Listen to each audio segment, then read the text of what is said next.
আমি বলি যে আল্লাহ আমাকে বলেছেন মাহদি, তুমি আমার মাহদি। আমি এটাই বলি, আল্লাহ নাম মাহদি। কে বলছে? আল্লাহ। কিভাবে বলছে? আমি আল্লাহর নূর দেখতে পেয়েছি তাহাজ্জুদের নামাজের পর, ফজর নামাজের আগে। এমন অবস্থায় আমি আল্লাহর নাম দেখলাম ওই নূরে এবং জানতে চাইলাম যে আল্লাহ মাহদি কে। তখন তিনি আমাকে বললেন তুমি আমার মাহদি। তারপর আমি প্রশ্ন করলাম যে আল্লাহ, যদি আমি আপনার মাহদি হই তাহলে রাসূলুল্লাহ মুহাম্মদ সাল্লাল্লাহু আলাইহি সাল্লামের হাদিস অনুযায়ী আমার নাম তো রসুলের নামের মতো না, আমার পিতার নাম, আমার মাতার নাম রসুলের পিতা এবং মাতার মতো নয়। কিন্তু হাদিসে আছে সে হবে আমার নামে তার পিতার নাম, আমার পিতার নামে তার মাতার নাম, আমার মাতার নামে। তখন আল্লাহ আমাকে বললেন এটা ছিল আমার একটা কৌশল, যদি আমি সেই দিন তোমার প্রকৃত পরিচয় জানাই দিতাম তাহলে তারা তোমার প্রতি জুলুম করত। ঠিক যেমনি ভাবে মোহাম্মদ বিন আবদুল্লাহর উপর 27 বছর ধরে জুলুম করেছে এবং তার পরিবারের উপর। তো 2017 কি 19 সালের দিকে আমি এই বিষয়টা জানতে পারি যে মোহাম্মদ বিন আবদুল্লাহ নামে এক লোক ইয়েমেনে বসবাস করত। তার পিতার নাম আবদুল্লাহ, তার মাতার নাম আমিনা। তার উপর 27 বছর ধরে জুলুম করা হয়েছে এবং তাকে বিষ প্রয়োগ করে হত্যার সর্বশেষ চেষ্টা করা হয়েছে।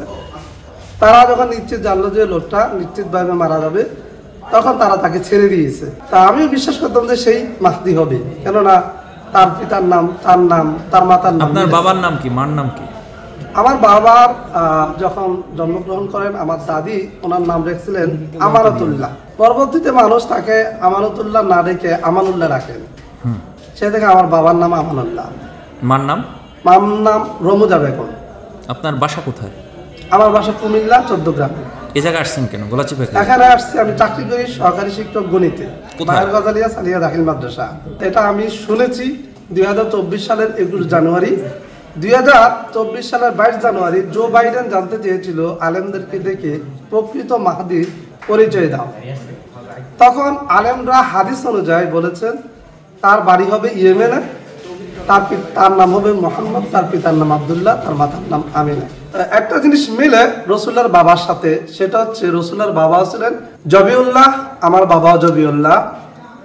ইব্রাহিম আলাইহিস সালামের ছেলে ইসমাইল আলাইহিস সালামও জবিউল্লাহ। তো রসুল প্রায় বলতেন আমি জবিউল্লাহর সন্তান, আমি যার বংশের সেও জবিউল্লাহ, ইসমাইল আলাইহিস সালাম। তা আমিও প্রায় বলতাম ছোটবেলায় যে আমিও এক জবিউল্লাহর সন্তান। আমার বাবা জীবন যখন মৃত্যু প্রায়। তাহলে আপনি এখন কি মনে করেন এই যে আল আকসা মসজিদ যে ধ্বংসযজ্ঞ চালাইছে এ ব্যাপারে আপনি কি বলতে চান? হ্যাঁ, আল আকসা মসজিদ ধ্বংসযজ্ঞ চালাইছে ইহুদিরা, একটা সময় সারা বিশ্বের নেতা হবে।